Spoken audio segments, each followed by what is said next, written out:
तो दोस्तों आज हम पढ़ने वाले क्लास 10th हिस्ट्री का चैप्टर नंबर फर्स्ट, जिसका नाम है the rise of nationalism in Europe. In 1848 Frederick Sorio नाम के एक फ्रांच आर्टिस्ट थे। उन्होंने कल्पना करके 4 पिक्चर्स बनाई, जिनमें से ये जो पिक्चर आप देख रहे हो उसका नाम है द पैक्ट बिटवीन नेशन। इस पिक्चर में फ्रेडरिक सोरियो एक डेमोक्रेटिक एंड रिपब्लिक वर्ल्ड की कल्पना कर रहे हैं। यहाँ पर ये जो आपको स्टैचू दिख रही है वो है स्टैचू ऑफ लिबर्टी, जो कि आज़ादी को दर्शा रही है। इस स्टैचू के एक हाथ में टॉर्च है और दूसरे हाथ में मानव अधिकारों का चार्ट है। इस मूर्ति के सामने जमीन पर मोनार्की सिस्टम का कचरा डला हुआ है, यानी कि राजा महाराजाओं के मुकुट, कपड़े और भी राजाशाही वस्तुएं जमीन पर पड़ी हुई है। इसमें जो आर्टिस्ट है वो ये बताना चाह रहे हैं कि जो ये लंबी लाइन में लोग आ रहे हैं वो कैसे मोनार्की सिस्टम के कचड़े को छोड़ते जा रहे हैं, मतलब राजा महाराजाओं के शासन को ध्वस्त करते जा रहे हैं और स्टैचू ऑफ लिबर्टी यानी कि आज़ादी की तरफ बढ़ते जा रहे हैं। यह देखकर उनके गॉड ईसा मसीह और जीसस आसमान से उन्हें आशीर्वाद दे रहे हैं। इस चैप्टर में हम ऐसे कई सारे टॉपिक को पढ़ेंगे जिनकी कल्पना सोरियो ने अपनी इस पेंटिंग में की है। इसके अलावा हम ये भी पढ़ेंगे कि यूरोप में नेशनलिज्म कैसे आया, क्या क्या चेंजेस देखने को मिले, कैसे लोगों ने नेशनलिज्म के लिए स्ट्रगल किया, कैसे यूरोप में से डायनेस्टिक रूल खत्म हुआ और कैसे नेशन स्टेट अस्तित्व में आए। तो चलिए स्टार्ट करते हैं।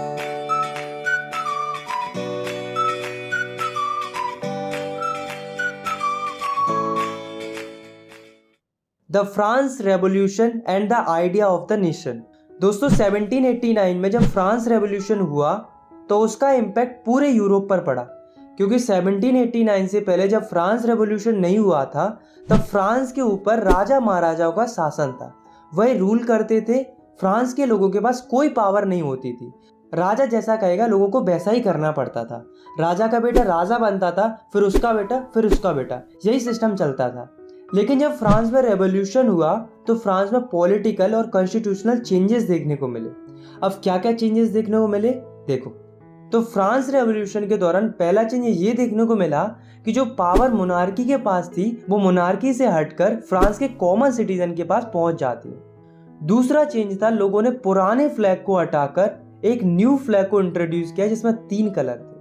थर्ड चेंज था फ्रांस लैंग्वेज को नेशनल लैंग्वेज घोषित कर दिया।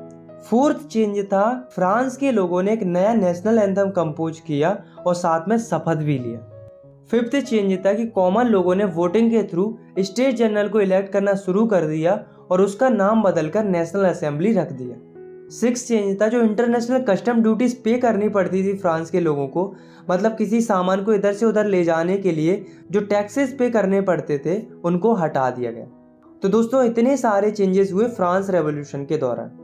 इसके अलावा जो फ्रांस आर्मी थी उसने क्या किया कि जो नेशनलिज्म की भावना थी, मतलब अपने नेशन के प्रति प्यार और देशभक्ति की जो भावना थी उसे पूरे यूरोप में फैलाना शुरू कर दिया। इन्होंने कहा कि अगर हम मोनार्की को हटाकर डेमोक्रेसी ला सकते हैं तो आप लोग क्यों नहीं। ऐसा इन्होंने ढिंढोरा पीटना शुरू कर दिया पूरे यूरोप में। सब कुछ सही चल रहा था, फ्रांस से मोनार्की सिस्टम हट चुका था और डेमोक्रेसी आ गई थी, लोग खुशी खुशी रह रहे थे। लेकिन 1799 में एक ऐसे व्यक्ति की एंट्री होती है जो फ्रांस से डेमोक्रेसी को हटा देता है और सारी पावर अपने हाथ में ले लेता है। उस व्यक्ति का नाम था नेपोलियन बोनापार्ट। इसने क्या किया कि ये कोड लेकर आया जिसका नाम था सिविल कोड ऑफ 1804। इसे नेपोलियन कोड भी बोला जाता है। ये बेसिकली कुछ नहीं था, ये बस कुछ चेंजेस थे जो कि नेपोलियन ने किए थे डिक्टेटर बनने के बाद। तो क्या क्या किया था नेपोलियन ने देखो। First, established equality before law. पहले क्या होता था कि फ्रांस में सारे लोगों को इक्वल नहीं माना जाता था। जो चर्च और नोबल्स होते थे उन्हें सुपीरियर माना जाता था, उन्हें वर्थ के बेसिस पे प्रिविलेजेस भी मिलते थे। लेकिन अब ऐसा नहीं था। नेपोलियन ने क्या किया कि सबको इक्वल कर दिया, मतलब कानून की नज़र में सब लोग बराबर रहेंगे, ना ही कोई सुपीरियर रहेगा और ना ही कोई कमज़ोर रहेगा। Second, secure the right of property.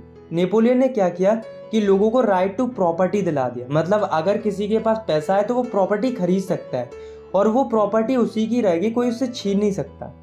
Third, abolish feudal system. पहले क्या होता था कि जो बड़े बड़े लैंडलॉर्ड्स होते थे उन्हें फ्यूडल लॉर्ड्स भी कहते थे। वो क्या करते थे, वो पीजेंट्स पर काम करवाते थे और सारा प्रॉफिट खुद ले जाते थे।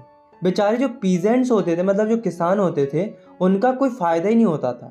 तो नेपोलियन ने इस फ्यूडल सिस्टम को खत्म कर दिया। Fourth, transportation and communication system were improved. Napoleon ने ट्रांसपोर्टेशन और कम्युनिकेशन सिस्टम को काफ़ी इम्प्रूव कर दिया था, जिसकी वजह से फ्रांस में डेवलपमेंट काफ़ी तेज़ी से हो रहा था। Fifth, standardise weight and measure and common currency, मतलब वजन और माप को स्टैंडर्डाइज कर दिया और इसके अलावा जो अलग अलग प्रकार की करेंसी चलती थी फ्रांस के अंदर उनको हटाकर एक तरह की करेंसी में बदल दिया। सिक्स, गिल्ट रिस्ट्रिक्शन वर रिमूव्ड, मतलब नेपोलियन ने क्या किया कि गिल्ट रिस्ट्रिक्शन को हटा दिया। इससे फायदा क्या हुआ कि मर्चेंट्स, आर्टिसियंस अब सब फ्रीली ट्रेड कर सकते थे, मतलब बिना किसी बैरियर के ट्रेडर्स आसानी से व्यापार कर सकते थे। तो दोस्तों इतने सारे चेंज नेपोलियन ने किए थे, पर ये जो चेंज नेपोलियन ने किए थे वे लोगों को इतने पसंद आए कि लोग नेपोलियन को मसीहा समझने लगे। फ्रांस तो छोड़ो, फ्रांस के जो आसपास के जो देश थे वो खुद नेपोलियन और उसकी आर्मी का स्वागत कर रहे थे, क्योंकि उनको लग रहा था कि नेपोलियन ही हमें इस मोनार्की सिस्टम से आज़ाद करा सकता है। ऐसा उनको इसलिए लग रहा था क्योंकि नेपोलियन जहाँ कहीं भी जा रहा था वहाँ से मोनार्की खत्म होती जा रही थी। लेकिन उन्हें क्या पता था कि जिस नेपोलियन को वो अपना हीरो समझ रहे थे वो एक्चुअली में विलन था। तो ऐसे क्या कारण थे जिससे नेपोलियन से लोग नफरत करने लगे? तो पहला रीजन था नेपोलियन ने लोगों को पॉलिटिकल फ्रीडम नहीं दी थी। दूसरा कारण था टैक्स बढ़ा दिया था। तीसरा कारण था लोगों के ऊपर सेंसरशिप लगा दी थी। और चौथा और सबसे बुरा कारण था नेपोलियन जबरदस्ती लोगों को आर्मी में भर्ती कर रहा था। अब वो ऐसा क्यों कर रहा था? क्योंकि उसे पूरे यूरोप को कॉन्कर करना था, तो इसके लिए उसे आर्मी की जरूरत तो थी।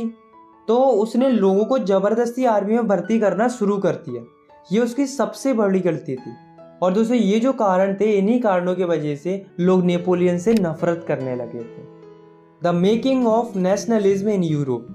मिड 18th सेंचुरी में यूरोप के अंदर कोई भी नेशन स्टेट नहीं था। नेशन स्टेट का मतलब होता है कि कोई भी ऐसी कंट्री जिसमें most of the people common language, culture, identity को फॉलो करते हो। फॉर एग्जाम्पल, आज के टाइम पर जितनी भी कंट्रीज हैं वे सारी नेशन स्टेट्स हैं, लेकिन पहले ऐसा नहीं होता था। अगर हम मिड 18th सेंचुरी वाले यूरोप के मैप को देखेंगे तो हमें कोई भी नेशन स्टेट देखने को नहीं मिलेगा, बल्कि हमें बड़े बड़े साम्राज्य देखने को मिलेंगे जिनके ऊपर राजा महाराजा रूल करते थे। फॉर एग्जाम्पल, अगर हम बात करें हैब्सबर्ग एम्पायर की, तो इसके अंदर भांति भांति प्रकार के लोग रहते थे जिनके आइडिया, कल्चर, ट्रेडिशन, लैंग्वेज सब कुछ अलग अलग था। अब आप खुद ही सोचो कि अगर इनमें इतनी ज़्यादा डाइवर्सिटी होगी तो क्या कभी इनके मन में ऐसा आइडिया आएगा कि हमें एक नेशन स्टेट बनाना चाहिए जिसमें सबकी कॉमन लैंग्वेज, कल्चर, ट्रेडिशन सब कुछ सेम हो? आप में से कई लोग कहेंगे कि नहीं आएगा, बट एक्चुअली में नेशन स्टेट का आइडिया इनके पास आता है। अब वो कैसे आता है, चलिए जानते हैं। The aristocracy and the new middle class. दोस्तों उस समय पर यूरोप के अंदर दो तरह के लोग रहते थे, अरिस्टोक्रेट्स और पीजेंट्स। अरिस्टोक्रेट्स वो लोग थे जिनको सोसाइटी में रईस माना जाता था, मतलब इनको पैसे वाले लोगों में गिना जाता था। इनके पास ज़मीनें थी, बड़े बड़े टाउन हाउसेस थे। ये लोग माइनॉरिटी में थे, मतलब इनकी जो संख्या थी वो कम थी, लेकिन उसके बावजूद भी इनके पास पावर बहुत थी। क्यों? क्योंकि इनके पास पैसा था। ये जो लोग थे वे आपस की फैमिलीज में शादी करते थे और ये फ्रांस लैंग्वेज बोलते थे, क्योंकि इनका मानना ये था कि फ्रांस लैंग्वेज रईसों वाली भाषा है। इसके अलावा इनका जो स्टैंडर्ड ऑफ लिविंग था वो सबका कॉमन था। एक जैसे कपड़े पहनते थे, एक जैसा खाते थे, मतलब एक जैसी लाइफस्टाइल जीते थे। वहीं जो पीजेंट्स थे वे गरीब थे, इनके पास खुद की कोई ज़मीन नहीं थी। ये अरिस्टोक्रेट्स की जो ज़मीन होती थी उन पर जाकर काम करते थे और उनकी ज़मीन की देखभाल करते थे। ये जो थे वो मेजॉरिटी में थे, मतलब इनकी जो पॉपुलेशन थी वो ज़्यादा थी, लेकिन उसके बावजूद भी इनके पास पावर कम थी, because due to lack of money. अब क्या होता है कि इंडस्ट्रियल रिवॉल्यूशन आता है, जिसकी वजह से एक नई वर्किंग क्लास उभर के आती है जिसका नाम था मिडिल क्लास। मिडिल क्लास में वो लोग आते थे जो ना ही ज़्यादा गरीब थे और ना ही ज़्यादा अमीर थे। ये एजुकेटेड लोग थे, जैसे कि businessman, industrialist and other professionals, ये सब मिडिल क्लास में आते थे। तो ये जो मिडिल क्लास के लोग थे इन्हीं के मन में आइडिया आया। क्या आइडिया आया? एक तो आया नेशन यूनिटी का, मतलब सेम कल्चर, ट्रेडिशन, लैंग्वेज वाले लोग एक साथ रहेंगे, मतलब सिंपली नेशन स्टेट का आइडिया आया। और दूसरा आइडिया आया लिबरल नेशनलिज्म का, यानी कि लिबरलिज्म का। तो ये आइडिया क्या कहता था, इसके लिए हम पढ़ते हैं इस टॉपिक को, what did liberal nationalism stand for. तो लिबरल नेशनलिज्म का आइडिया क्या कहता था कि जो ऑटोक्रेसी है वो खत्म होनी चाहिए और जो गवर्नमेंट बने वो जनता के हिसाब से बने। हर एक नागरिक के पास आज़ादी होनी चाहिए और कानून की नज़र में सब लोग बराबर होने चाहिए। जो चर्च के लोग होते थे उन्हें जन्म से प्रिविलेजेस मिलते थे जो कि गलत था, तो उन प्रिविलेजेस को ख़त्म कर देना चाहिए और एक कॉन्स्टिट्यूशन होना चाहिए जिसके हिसाब से गवर्नमेंट काम करे और गवर्नमेंट एक रिप्रेजेंटेटिव फॉर्म ऑफ गवर्नमेंट होनी चाहिए। तो इन्हीं सब चीज़ों के लिए जो एजुकेटेड मिडिल क्लास लोग थे वो स्ट्रगल कर रहे थे। बट इसमें एक प्रॉब्लम थी। अब वो प्रॉब्लम क्या थी कि जो मिडिल क्लास लोग थे वो वुमेन्स को सपोर्ट नहीं कर रहे थे। ये भले ही वोटिंग राइट्स की मांग कर रहे थे पर केवल मेंस के लिए, वुमेन्स के लिए नहीं कर रहे थे, और वो भी ऐसे मेंस के लिए जिनके पास प्रॉपर्टी हो। अब आप खुद ही सोचो कि जिन लोगों को छोड़ा जाएगा वो क्या करेंगे, प्रोटेस्ट करेंगे। इसलिए जो मेंस विदाउट प्रॉपर्टी थे और जो वुमेन्स थी वे यूरोप में अलग अलग जगहों पर जाकर प्रोटेस्ट कर रही थी। इन सब के अलावा एक और प्रॉब्लम चल रही थी यूरोप के अंदर, वो थी कि जो ट्रेडर्स होते थे उन्हें काफ़ी ज़्यादा टैक्स भरना पड़ता था, तब जाके ट्रेडर्स ट्रेड कर पाते थे। तो जब ट्रेडर्स हेम्सबर्ग से न्यूरेनबर्ग जाते थे व्यापार के लिए तो उन्हें 11 जगहों पर टैक्स देना पड़ता था, वो भी 5% के हिसाब से। अब आप खुद ही सोचो कि इतना टैक्स अगर ट्रेडर्स पे करेंगे तो कमाएंगे क्या, तो इनको बहुत प्रॉब्लम होती थी। इसके साथ साथ यूरोप में कई प्रकार की करेंसीज भी चलती थी, लगभग 30 अलग अलग प्रकार की करेंसी चलती थी। तो इससे ट्रेडर्स को बहुत दिक्कत आती थी, उन्हें हर नए स्टेट में करेंसी चेंज करनी पड़ती थी। तो क्या हुआ, 1834 में कस्टम यूनियन फॉर्म हुआ जिसका नाम था ज़ोलवेरिंग। इसे प्रूशिया ने स्टार्ट किया था और इसमें बाद में जाकर अदर जर्मन स्टेट भी ज्वाइन हो गए थे। इसने क्या किया, इसने 3 काम किए। पहला, जो ट्रेड बैरियर्स थे, मतलब जो अलग अलग जगहों पर टैक्स देने पड़ रहे थे, उनको हटा दिया। दूसरा, जो अलग अलग प्रकार की 30 करेंसी चल रही थी यूरोप के अंदर, उनको रिड्यूस करके 2 तरह की करेंसी में कर दिया।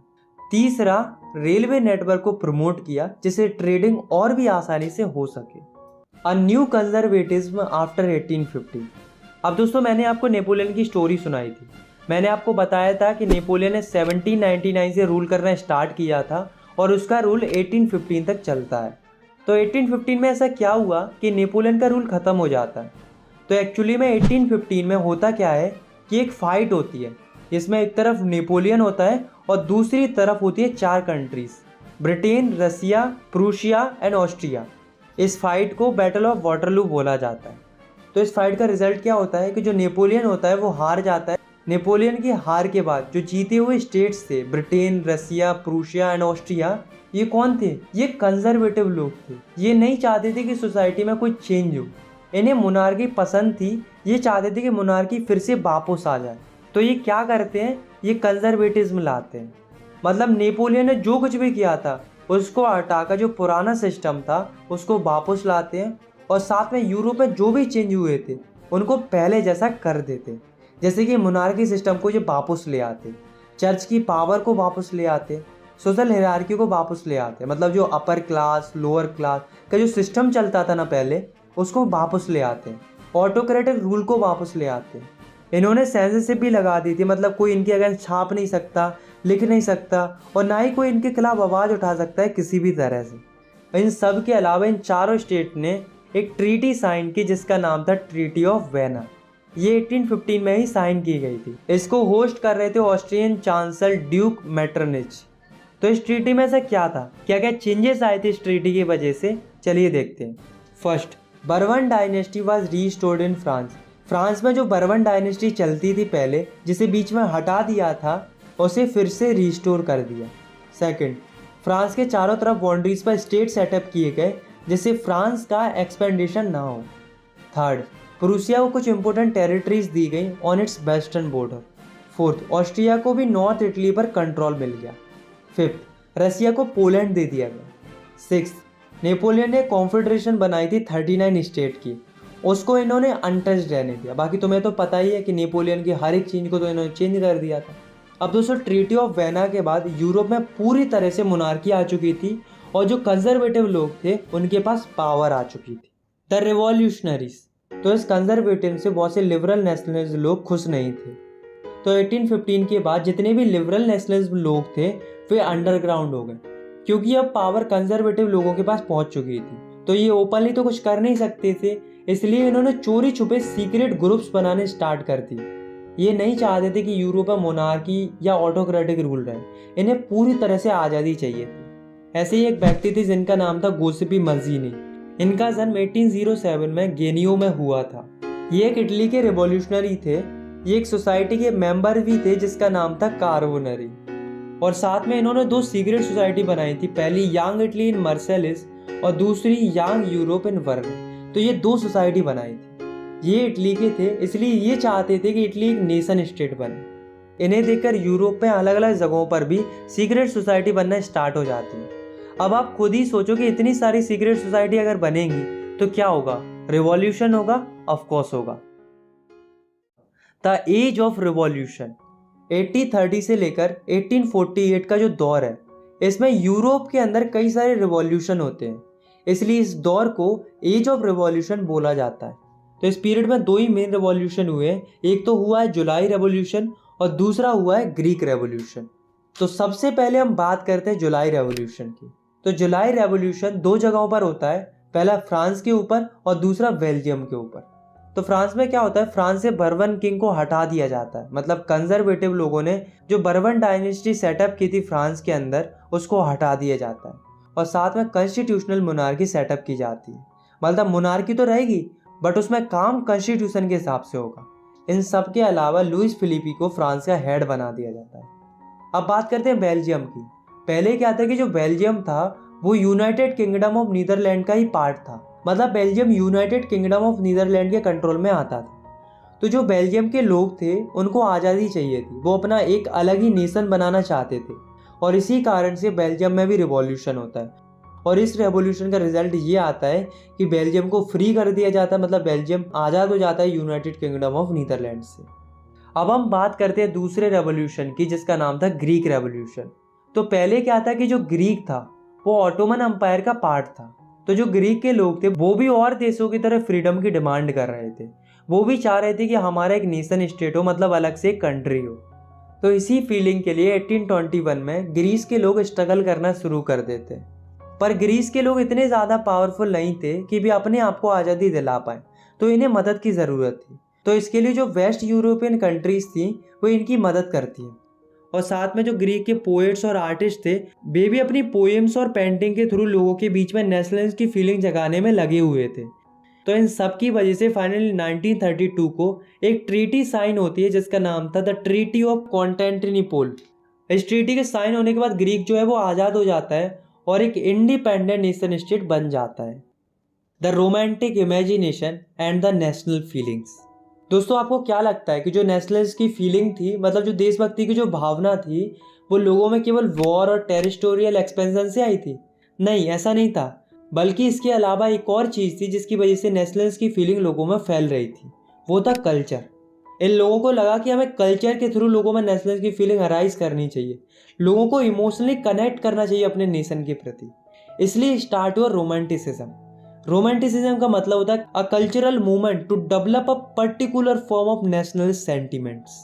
मतलब कोई भी ऐसा कल्चरल मूवमेंट जिसकी वजह से लोगों में अपने नेशन के प्रति प्यार पैदा हो, या हम कह सकते हैं लोगों के मन में अपने देश के प्रति सेंटिमेंट जागरूक हो, इसी को रोमांटिसिज्म बोला जाता है।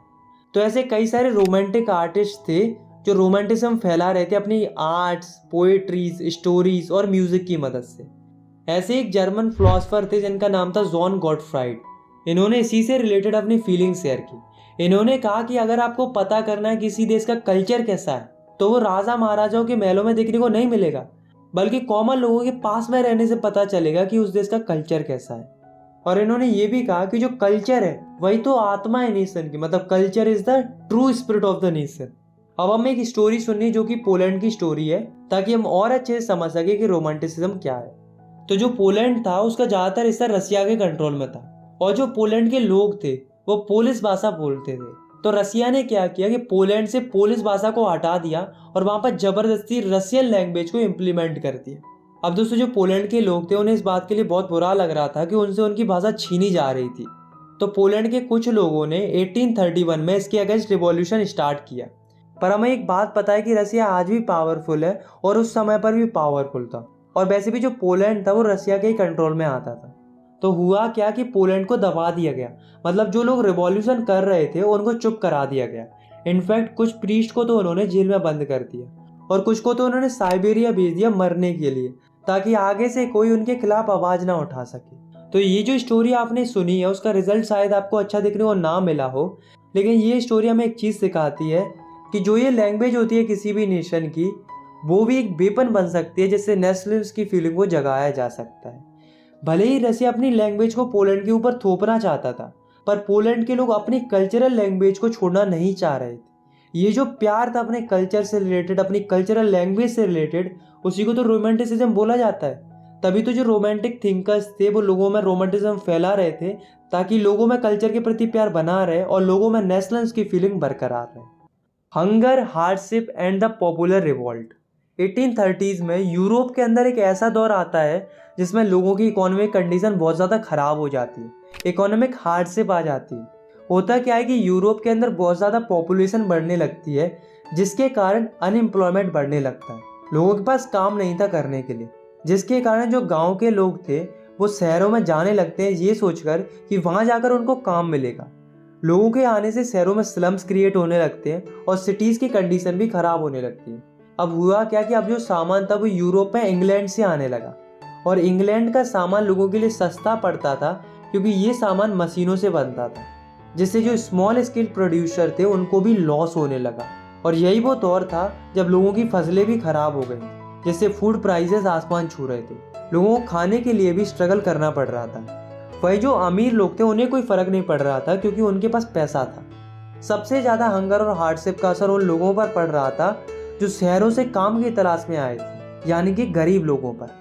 1848 में फ्रांस की सिटी पेरिस की हालत ऐसी हो जाती है कि लोग सड़कों पर आ जाते हैं। ये देखकर जो फ्रांस का रूलर था लुइस फिलिपी, वो डर जाता है और वो अपनी पोजीशन छोड़कर भाग जाता है। अब जब राजा भाग गया तो कोई ना कोई तो चाहिए कंट्री को रन कराने के लिए।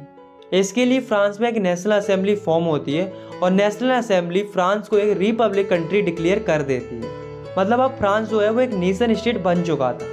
नेशनल असेंबली के आने के बाद कुछ चेंजेस होते हैं। बेसिकली 2 चेंजेस होते हैं। पहला, सबको वोटिंग राइट दिया जाता है, मतलब जितने भी 21 साल से ऊपर के आदमी हैं उनको वोटिंग राइट्स दे दिया जाता है। अमीर गरीब सबको वोटिंग राइट्स दे दिया जाता है, वुमेन्स को छोड़कर। औरतों को अभी भी वोटिंग राइट्स नहीं दिया गया था। Second, right to work provide कराया जाता है, मतलब सबको काम दिया जाएगा, सबके पास काम रहेगा। तो इससे अनएम्प्लॉयमेंट की जो समस्या चल रही थी फ्रांस के अंदर वो धीरे धीरे खत्म होने लगती है। 1845 में एक और इंसिडेंट हुआ था जिसको सिलेसिया रिवॉल्ट बोला जाता है, क्योंकि ये सिलेसिया में हुआ था। तो हुआ क्या था कि कुछ वीवर्स थे जिन्होंने कॉन्ट्रैक्टर के अगेंस्ट में रिवॉल्ट कर दिया था। क्यों किया था? क्योंकि कॉन्ट्रैक्टर ने इनका पेमेंट कम कर दिया था। इस बात से बीवर्स को गुस्सा आ गया और उन्होंने कॉन्ट्रैक्टर के घर में तोड़फोड़ मचा दी। कॉन्ट्रैक्टर बीवर्स के डर से एक पास के गांव में जाकर छिप जाता है, लेकिन गांव वालों ने भी उसे रखने से इनकार कर दिया। तो वो जाकर आर्मी के पास पहुंच जाता है और उनसे जाकर मदद मांगने लगता है। तो यहाँ पर जो वीवर्स उसका पीछा कर रहे थे उनकी आर्मी से फाइट होती है, जिसमें 11 वीवर्स मर जाते हैं। तो यहाँ पर जो रिवॉल्ट था वो अनसक्सेसफुल था, लेकिन बात वो नहीं थी कि सक्सेसफुल था कि नहीं था, बट बात तो ये थी कि रिवॉल्यूशन हो रहे थे और पूरे यूरोप में हो रहे थे। The revolution of the liberals. अब दोस्तों, जब सभी लोग रिवॉल्यूशन कर रहे थे तो मिडिल क्लास लोग कैसे शांत बैठ सकते थे? तो जो मिडिल क्लास लोग थे वो भी 1848 में रिवॉल्यूशन कर रहे थे। और ये क्यों कर रहे थे? क्योंकि ये नेशन स्टेट इस्टेब्लिश करना चाह रहे थे और साथ में डिमांड कर रहे थे पार्लियामेंट्री प्रिंसिपल्स की। पार्लियामेंट्री प्रिंसिपल्स का मतलब होता है कि लोगों के पास एक कॉन्स्टिट्यूशन होना चाहिए, फ्रीडम ऑफ प्रेस होना चाहिए और फ्रीडम ऑफ एसोसिएशन होना चाहिए, मतलब किसी को भी अपनी एसोसिएशन या पार्टी बनाने की आज़ादी होनी चाहिए। तो इन सब चीज़ों की डिमांड कर रहे थे मिडिल क्लास के लोग। अब दोस्तों, यहाँ से हम जर्मन रीजन की बात करने वाले।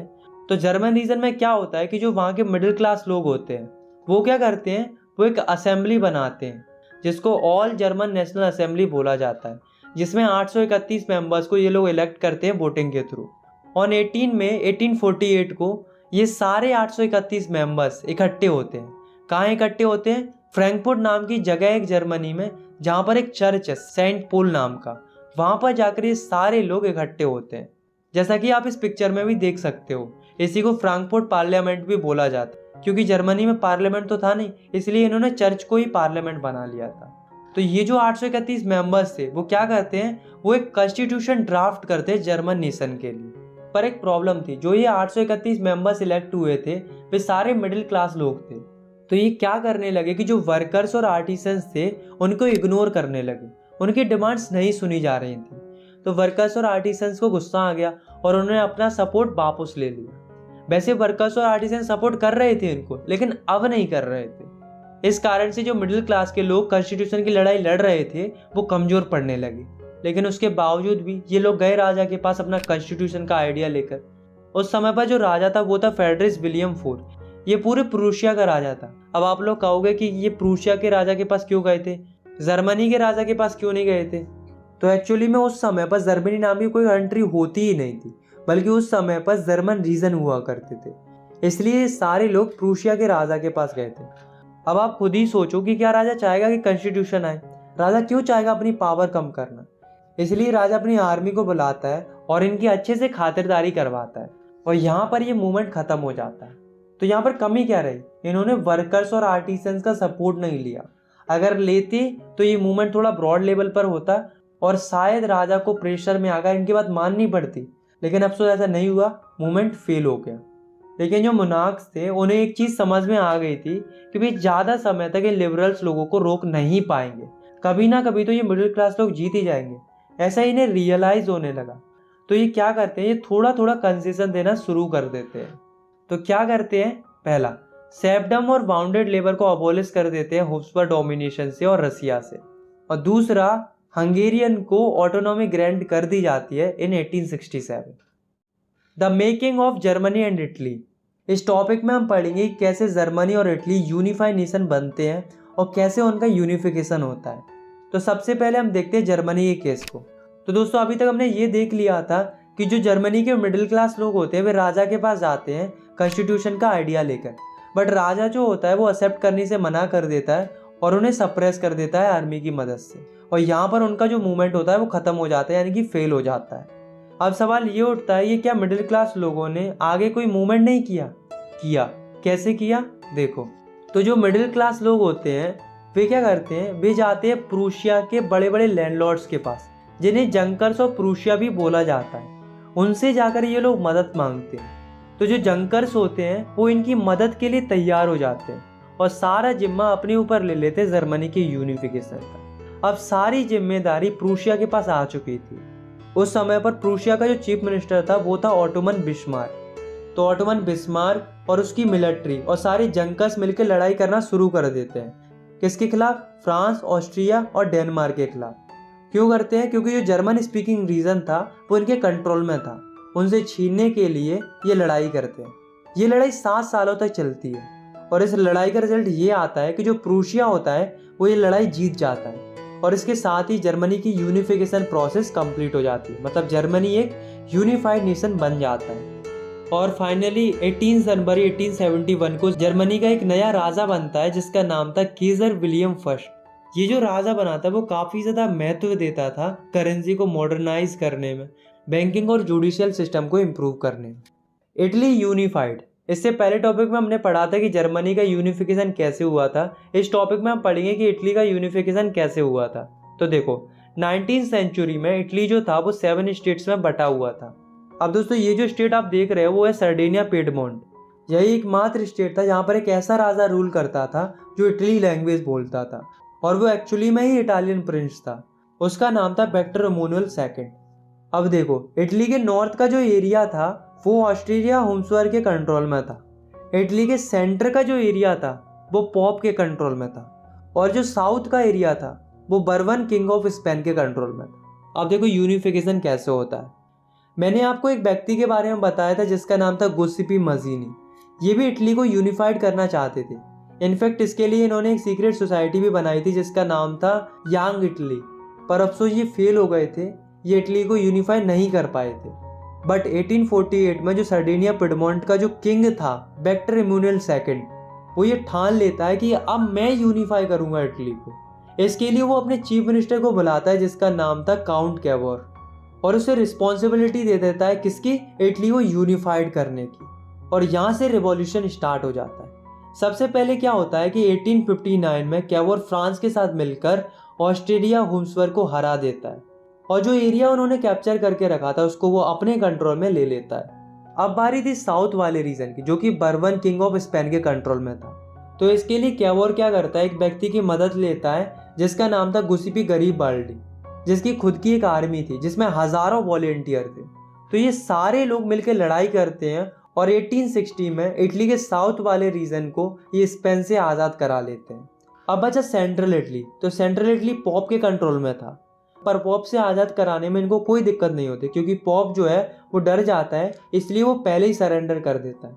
तो इस तरह से इटली जो है वो यूनिफाइड हो जाता है और फाइनली 1861 में जो विक्टर एमुनुएल सेकंड थे उनको पूरे इटली का किंग बना दिया जाता है। The strange case of Britain. अभी हमने जर्मनी और इटली का यूनिफिकेशन पढ़ा था, लेकिन इस टॉपिक में हम पढ़ेंगे कि ब्रिटेन का यूनिफिकेशन कैसे हुआ था। तो चलिए देखते हैं। दोस्तों, जो ब्रिटेन का यूनिफिकेशन हुआ था वो ऐसे नहीं हुआ था कि अचानक से वॉर और रिवॉल्यूशन हुए और यूनिफिकेशन हो गया, बल्कि ब्रिटेन का यूनिफिकेशन एक लॉन्ग ड्रॉन प्रोसेस के साथ हुआ था। मतलब एक लंबी चौड़ी प्रोसेस रही थी ब्रिटेन के यूनिफिकेशन के पीछे। अब गाइस आप इस मैप में देखो, ये जो है वो स्कॉटलैंड है, ये इंग्लैंड है, ये वेल्स है और ये आयरलैंड है। ये जो स्टेट्स आप देख रहे हो इन सब में अलग अलग इथनिक आइडेंटिटीज़ वाले लोग रहते थे। जैसे कि स्कॉटलैंड में स्कॉट लोग रहते थे, इंग्लैंड में इंग्लिश लोग रहते थे, वेल्स में वेल्स लोग रहते थे और आयरलैंड में आयरिश लोग रहते थे। और दोस्तों जो वेल्स था वो 1535 से इंग्लैंड का पार्ट था। अब क्या होता है कि जो इंग्लैंड होता है उसमें 1688 से पहले मोनार्की थी और उसके पास पावर भी थी, लेकिन 1688 के बाद वहाँ पर मोनार्की तो रहती है, लेकिन most of the power English parliament के पास पहुँच जाती है। अब इंग्लैंड ने सोचा कि क्यों ना इन सारे आसपास के स्टेट्स को कैप्चर किया जाए और अपनी टेरिटरीज को एक्सपेंड किया जाए, और इंग्लैंड ऐसा ही करता है। सबसे पहले वो फोकस करता है स्कॉटलैंड पर।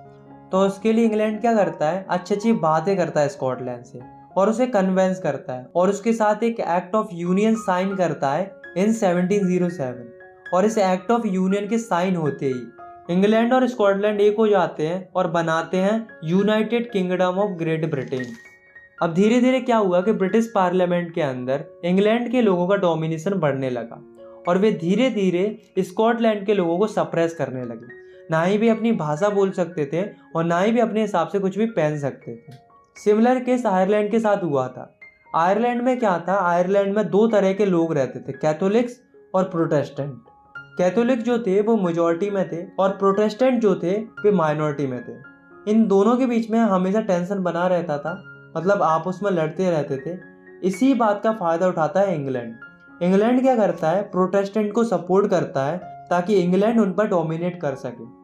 अब कैथोलिक्स शांत थोड़े रहेंगे, कैथोलिक्स ने इसका विरोध भी किया। इनफैक्ट एक व्यक्ति थे जिनका नाम था वोल्फ टॉन, इन्होंने 1978 में इसके अगेंस्ट रिवॉल्ट भी किया था, पर उन्हें दबा दिया गया और फाइनली 1801 में आयरलैंड को फोर्सफुली इनकॉर्पोरेट कर लिया जाता है इन यूनाइटेड किंगडम और एक नया ब्रिटिश नेशन बना जिसमें ब्रिटिश फ्लैग था, नेशनल एंथम भी उन्हीं लोगों का था और इंग्लिश लैंग्वेज भी था। सबको प्रमोट किया जाने लगा। Visualising the nation. 18-19 सेंचुरी में जो आर्टिस्ट होते थे उन्होंने सोचा कि क्यों ना नेशंस को विजुअलाइज किया जाए, मतलब नेशंस को रूप दिया जाए। जैसे कि अगर हम बात करें इंडिया की, तो इंडिया को किससे रिप्रेजेंट किया जाता है, भारत माता से। और क्यों किया जाता है, ताकि हम सबको ये फील हो कि हम सब एक हैं और भारत माता हम सबकी माता है।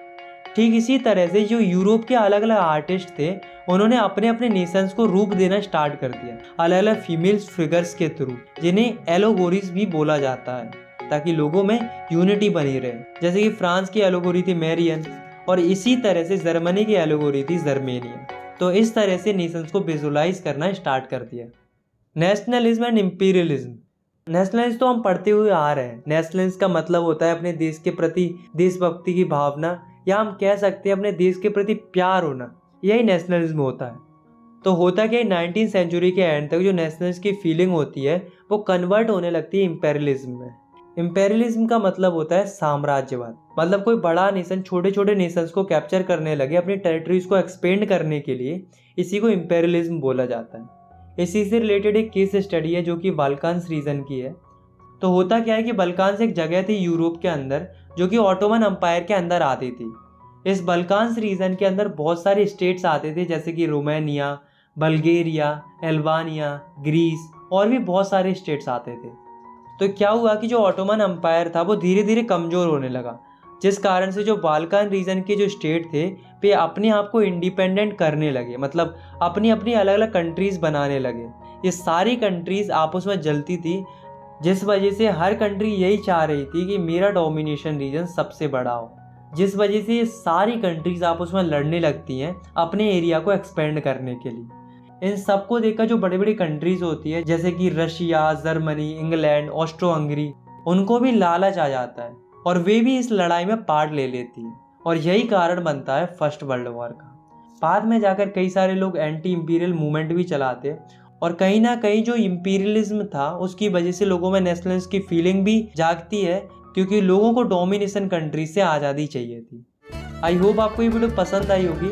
अगर आपको ये वीडियो पसंद आई तो आप इस वीडियो को लाइक कर सकते हो और चाहो तो इस चैनल को सब्सक्राइब भी कर सकते हो ऐसे ही क्लास 10 की वीडियोस आगे देखने के लिए। मिलते हैं नेक्स्ट वीडियो में, तब तक के लिए टेक केयर, बाय बाय।